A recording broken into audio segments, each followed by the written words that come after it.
Hello students, welcome back again another video, another classes, my YouTube channel, आपका channel सबका channel. यहाँ पर हम लोग 11th क्लास 12th क्लास की बिजनेस स्टडीज और इकोनॉमिक्स को बहुत अच्छे से डीपली स्टडी करते हैं। बस मुझे सपोर्ट आप लोगों का चाहिए। मेरे फैमिली मेंबर, मेरे दोस्त मुझे सपोर्ट कर रहे हैं, बस आप लोगों का सपोर्ट मुझे चाहिए। आप लोगों ने अगर सपोर्ट कर दिया तो इसी चैनल पर हम अपना ऐप भी लॉन्च नहीं करेंगे, इसी चैनल पर फ्री ऑफ कॉस्ट सारी क्लासेस लेकर आएंगे। ठीक है, बस आप लोगों को सपोर्ट करना है, चैनल को सब्सक्राइब करना है, बेल आइकन दबाना और शेयर करना है। आप लोग इसे कम से कम 10-12 लोगों के अंदर पास शेयर करें। ठीक है, हर लोग अगर 10 इंसान भी करेंगे 10-12 लोगों के पास शेयर, तो सोचो कितनी जल्दी जल्दी मैं आगे बढ़ जाऊंगा। बस आपका सपोर्ट चाहिए। ठीक है क्लास, तो बिना देरी करे हम लोग चालू करते हैं। आज का हमारा टॉपिक है कंज्यूमर इक्विलिब्रियम पार्ट 4, उपभोक्ता संतुलन पार्ट 4। हम लोग यहां पर हिंदी मीडियम और इंग्लिश मीडियम दोनों को पढ़ाते हैं, दोनों डिस्कस करते हैं। ठीक है, और कोई ऐसा चैनल नहीं है जहां पर हिंदी मीडियम और इंग्लिश मीडियम को डिस्कस करा जाए, पढ़ाया जाए। ठीक है, तो इसमें हम लोग किसकी बात करेंगे? हम लोग बात करते हैं उपभोक्ता संतुलन की। किसकी बात करते हैं? उपभोक्ता संतुलन। किसकी बात करते हैं हम लोग? उपभोक्ता संतुलन की बात करते हैं। पार्ट 4 है, पार्ट 1, पार्ट 2, पार्ट 3 हमारा कंप्लीट हो चुका है। अगर आप लोगों ने क्लासेस नहीं देखी, वीडियो नहीं देखी, तो आप लोग डिस्क्रिप्शन में लिंक प्राप्त कर सकते हैं और सब्सक्राइब करके प्लेलिस्ट भी देख सकते हैं। ठीक है,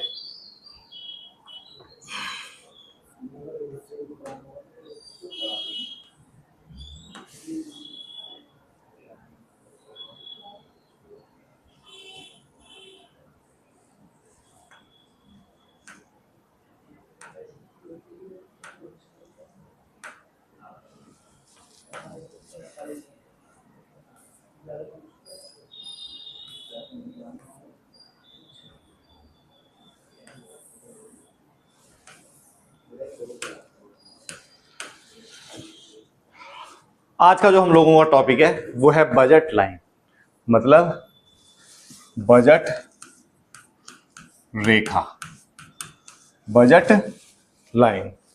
It is a line showing different combination of two goods which are consumed purchase with his given income। मतलब एक कंज्यूमर है, एक कंज्यूमर के पास 100 रुपए हैं। ये 100 रुपए दो गुड्स के ऊपर, किसी ए सामान पर और किसी बी सामान पर, किस कॉम्बिनेशन में खर्च करता है। जिस कॉम्बिनेशन में खर्च करता है उस कॉम्बिनेशन को ही बोलते हैं बजट सेट या बजट लाइन। ठीक है, कब होगा ये बजट सेट की इक्वेशन क्या होती है? ये देखो, x बराबर, x का मतलब टोटल पैसा जो है, px प्लस py बराबर इनकम। x पर कितना पैसा खर्चा करा और y पर कितना पैसा खर्चा करा। समझ में आया? Price of x, price of y, y multiply price of x और y में दोबारा लिख देते हैं, कोई बात नहीं। इस x का मतलब px refers to price, py refer to price of y। x का मतलब नंबर ऑफ गुड्स, y का मतलब भी नंबर ऑफ गुड्स। मतलब x का कितना सामान खरीदा उसकी प्राइस से मल्टीप्लाई, y का कितना सामान खरीदा उसकी प्राइस से मल्टीप्लाई, बराबर होगा उसके इनकम के बराबर, y के बराबर। समझ में आया? दो गुड्स के कॉम्बिनेशन को, दो वस्तुओं के संयोगों को प्रकट करता है बजट लाइन, कि एक उपभोक्ता किस प्रकार से पैसा खर्च कर रहा है दो वस्तु के ऊपर। समझ में आया? ये देखो, ये x है और ये y है। ठीक है, it refers to set attainable combination of two goods, market price of income consumer. अब देखो क्या बोला, एग्जांपल, इनकम ऑफ कंज्यूमर कितनी है? x। कंज्यूमर की इनकम 60 है। ठीक है, and want to spend two goods, दो वस्तु के ऊपर खर्च करता है, ठीक है। Assume the price of X, दो, एक्स की प्राइस 2 रुपए है और वाई की प्राइस 1 रुपए है, ठीक है, वाई की प्राइस 1 रुपए है। अब देखो, हर बार जो पैसा खर्चा होगा, जो एक्सपेंस होगा, देखना हर बार 60 रुपए ही होगा। जब उसने 0 सामान खरीदा एक्स का और 60 सामान खरीदा वाई का, कितने रुपए खर्च हो गए? 60 रुपए खर्च हुए ना, क्योंकि 60 सामान, प्राइस 1 रुपए की है, 60 रुपए हो गया। 10 सामान खरीदा इसका, प्राइस इसकी कितनी है? 2, तो 20 रुपए इसका। 40 सामान खरीदा इसका, तो 40 रुपए इसका, दोबारा 60 रुपए हो गया, ठीक है।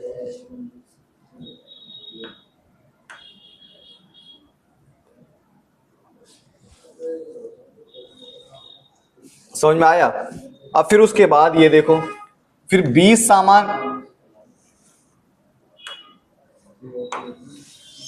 सामान खरीदा एक्स का, 20 मल्टीप्लाई 2 रुपए के हिसाब से कितने रुपए खर्च हुए? 40। 30 सामान किसका खरीदा? 20 सामान इसका खरीद लिया, 20 मल्टीप्लाई 1 बराबर कितना हुआ? 20। देखो इस बार भी 60 रुपए ही खर्च हो रहे हैं। मतलब समझ में आया? दो गुड्स का ऐसा कॉम्बिनेशन जो एक कंज्यूमर अलग अलग सामान पर पैसा खर्च कर रहा है, लेकिन खर्चा हमेशा क्या होता है? बराबर होता है। उस कॉम्बिनेशन से जो डायग्राम बनेगा, उस कॉम्बिनेशन से जो डायग्राम बनेगा, वो डायग्राम हमारा बजट लाइन कहलाएगा। वो डायग्राम हमारा क्या कहलाएगा? Budget line. मतलब ये देखो,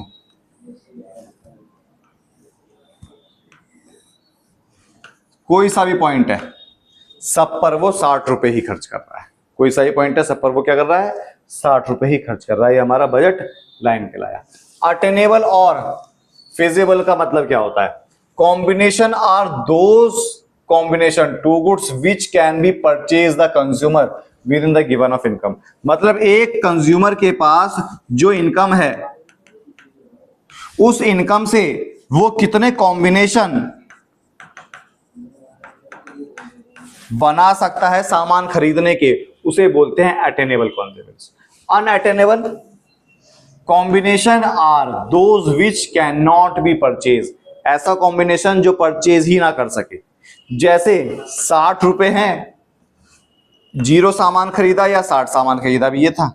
अब ये नहीं कि 5 इसका खरीद लिया, 55 इसका खरीद लिया, ठीक है। इसकी प्राइस 2 से करेंगे 10 आया, इसकी मल्टीप्लाई 1 से करेंगे कितना आया? 55 आया। इसको और इसको जोड़ दिया, देखो 65 आ गया। तो ये कॉम्बिनेशन नहीं बना। अटेनेबल कॉम्बिनेशन है मतलब जितना पैसा हमारे पास है उतना ही पैसा खर्च करना है, ना उससे कम ना उससे ज्यादा। उससे जो हम कितना सामान खरीद पा रहे हैं उसे बोलते हैं अटेनेबल कॉम्बिनेशन, ठीक है। समझ में आया? ये देखो, ये वाली लाइन, ये वाले कॉम्बिनेशन तो वो पा सकता है और ये बाहर के कॉम्बिनेशन वो नहीं पा सकता। समझ में आया? बाहर के कॉम्बिनेशन वो नहीं पा सकता। अब अगर इनकम इंक्रीज कर दी जाए तो बजट पर क्या प्रभाव पड़ेगा? बजट लाइन पर क्या प्रभाव? बजट लाइन देखो आगे की तरफ शिफ्ट हो जाएगा, क्योंकि हम लोग सामान ज्यादा खरीदने लग जाएंगे और बजट लाइन आगे की तरफ शिफ्ट हो जाएगा। अगर इनकम हमारी इनकम क्या हो जाए? डिक्रीज हो जाए। इनकम को देखो वाई से डिनोट करते हैं, ठीक है। इनकम डिक्रीज हो जाएगी तो हम सामान कम खरीदेंगे। ये देखो, हमने पहले सामान हम ज्यादा खरीदते थे, अब हमने सामान क्या खरीदा? कम खरीदा। तो बजट लाइन हमारी क्या हो जाएगी? लेफ्ट वर्ड शिफ्ट हो जाएगी, लेफ्ट वर्ड। इसमें राइट वर्ड शिफ्ट होगी, ठीक है। फिर उसके बाद रिडक्शन इज प्राइस एक्स। अगर किसी एक्स सामान का प्राइस रिड्यूस हो जाता है तो हम सामान ज्यादा खरीदेंगे, बजट लाइन ऐसे शिफ्ट होगी। इंक्रीज प्राइस, अगर प्राइस एक्स इंक्रीज हो जाता है तो हम सामान क्या खरीदेंगे? हम कम खरीदेंगे। पहले इतना खरीद रहे थे, अब डायग्राम हमारा ये बनेगा। समझ में आया?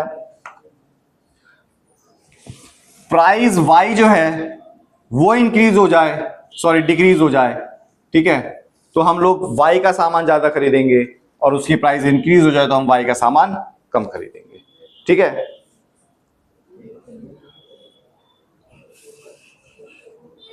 मोनोटोनिक प्रेफरेंस क्या होती है? A rational consumer would like to be have more one goods without less than other goods.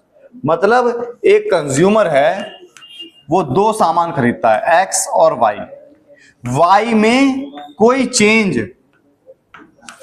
ना करे और एक सामान को इंक्रीज कर दे, उसे बोलते हैं मोनोटोनिक प्रेफरेंस। मोनोटोनिक प्रेफरेंस का मतलब हम लोग दो सामान खरीदते हैं, हमें एक सामान अगर ज्यादा खरीदना है तो दूसरा वाला कम करना पड़ता है, ये बात सच्चाई है। लेकिन उसने कम नहीं करा, वो उतना ही है, कांस्टेंट है। एक उसने सामान और ज्यादा बढ़ा दिया दूसरे वाले वस्तु का, तो उसे बोलते हैं मोनोटोनिक प्रेफरेंस। समझ में आ गया? Consumer equilibrium. अब देखो, consumer equilibrium IC approach 100% guarantee तुम्हारे सीबीएसई एग्जाम में आएगा। आईसी कर्व की सहायता से उपभोक्ता संतुलन ज्ञात करें। कंज्यूमर इक्विलिब्रियम आईसी अप्रोच, उपभोक्ता संतुलन। देखो कंज्यूमर इक्विलिब्रियम कब होता है, ये हमने पहले पढ़ रखा है दो वस्तु की कंडीशन में। जब डेल्टा वाई डेल्टा एक्स को आपस में डिवाइड करेंगे, पी एक्स अपन में पी वाई, तो हमारा एमआरएस के बराबर होना चाहिए। ठीक है, marginal rate of substitution maximum होना चाहिए। ठीक है, कैसे होगा? इन केस ऑफ इंटरसेक्शन कर consumer equilibrium at the point where the IC curve equal slope of budget line. देखो, जब एक बजट लाइन बनेगा और एक आईसी कर्व उस बजट लाइन के बिल्कुल टेंजेंट होकर चली जाए, टच होकर चली जाए, जहां पर वो टेंजेंट होती है, जहां पर वो टच होती है, वहीं पर वो क्या होता है? उपभोक्ता संतुलन होता है। मतलब जहां पर आईसी कर्व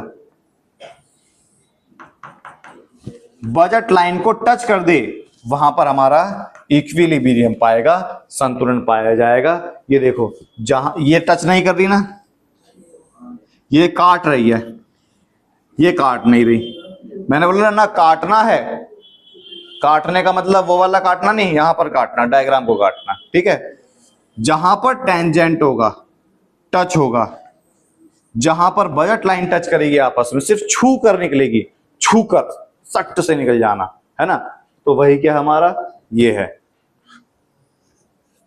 उपभोक्ता संतुलन। ठीक है, एमआरएस कंटिन्यू फॉल, एक तो टच करके जाएगी, दूसरा बोला in above case diagram equilibrium कब मिलेगा? बजट लाइन टेंजेंट, ठीक है, और slope IC curve equal to budget line. एक तो बजट लाइन टेंजेंट है और ये यहां पर आईसी कर्व और वाई दोनों आपस में क्या हो जाते हैं? बराबर हो जाते हैं। वहीं पर क्या होता है? हमारा उपभोक्ता संतुलन में पाया जाता है। समझ में आ गया? वहीं पर क्या होता है? हमारा उपभोक्ता संतुलन में पाया जाता है। ठीक है, समझ में आ गया?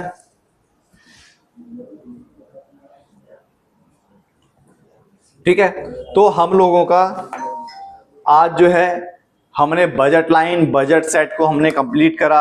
अगर इनकम इंक्रीज हो जाएगी तो बजट लाइन पर, बजट सेट पर क्या प्रभाव पड़ेगा, हमने ये बताया। इसकी जो एक इक्वेशन है, y बराबर x सामान खरीदा उसकी मल्टीप्लाई कर दो पी एक्स से, प्लस y सामान खरीदा उसकी मल्टीप्लाई कर दो पी वाई से। ये इतने रुपए एक सामान पर खर्च करे, इतने रुपए एक सामान पर खर्च करे, टोटल पता लग गया कि बजट कितना था। समझ में आ गया? ठीक है, तो हमारा कंज्यूमर इक्विलिब्रियम आईसी कर्व अच्छी तरीके से हमारा कवर हो गया। अगली क्लास के अंदर हम लोग डिमांड वाला चैप्टर लेके आएंगे। चैनल को आप लोग सब्सक्राइब जरूर करें, बेल आइकन जरूर दबाएं। ठीक क्लास, थैंक यू क्लास।